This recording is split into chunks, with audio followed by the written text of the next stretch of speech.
ক্ষমা করে দাও। বিদায় বেলায় মরে দিও দেখা শুনছেন? জি জি জি। ডেকে লাও রাসূলুল্লাহ রওজা পাকের কিনারে শুনছেন? জি। বিশ্ব শান্তি অসংখ্য 20টার উপরে অ্যালবাম আছে আমার। তো অনেক গজল আপনারা হয়তো শুনেছেন আগে শুনেছেন, বাট দেখা হয় না আপনাদের সাথে। কিন্তু কণ্ঠ সবাই শুনছেন, আপনাদের পকেটে আমি ছিলাম, ঠিক কিনা? কথা কয় না? ঠিক ঠিক। তো যাই হোক, নাতে রাসূল গাইব অন্য এক সময়। আজকে যেহেতু গুরুত্বপূর্ণ মিটিং হবে এখানে, মোহাম্মদী কাফেলা ঐক্য পরিষদের উদ্যোগে কোন কোন কর্মসূচি গ্রহণ করা হবে, কি কি উদ্যোগ গ্রহণ করা হবে, আপনারাও মতামত দিবেন।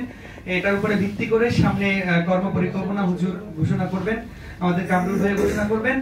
তো আমরা ছোট্ট করে নাতে রাসূল শুনেই তারপরে শুরু করবো ইনশাআল্লাহ, আনুষ্ঠানিকতা পরিপূর্ণ সাংগঠনিক।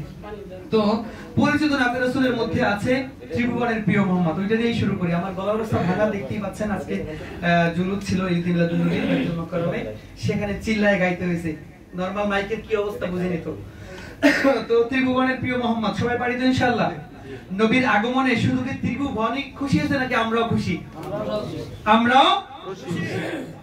কে কতটুকু খুশি বোঝা যাবে সাউন্ড শুনলে ইনশাআল্লাহ। এই মাইক্রোফোন বাদ নিজেরা মুখ দিয়ে গাইবেন ইনশাআল্লাহ। ত্রিভুবনের প্রিয় মোহাম্মদ এলো রে দুনিয়া, রে সাগর আকাশ বাতাস দেখবি যদি,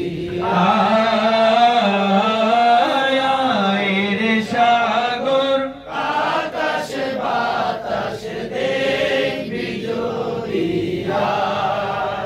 এই সাউন্ড কেমনে বদিনায় যাবে টেনশনে আছে। একজন আসছে মাত্র, ওই আশেপাশের রেস্টুরেন্টে সবাই যদি সুইটা না আসে, যেখানে কি হচ্ছে চিল্লাপাল্লা কিসের, তাহলে কিসের ইশকে রাসূল হইল?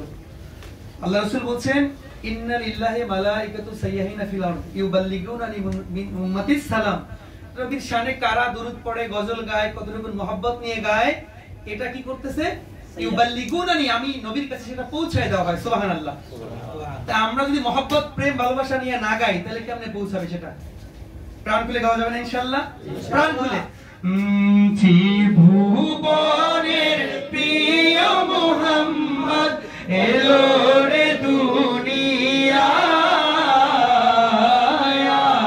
রে সাগর আকাশ বাতাস দেখবি যদি, রে সাগর আকাশ বাতাস দেখবি যদি। দেখ আমি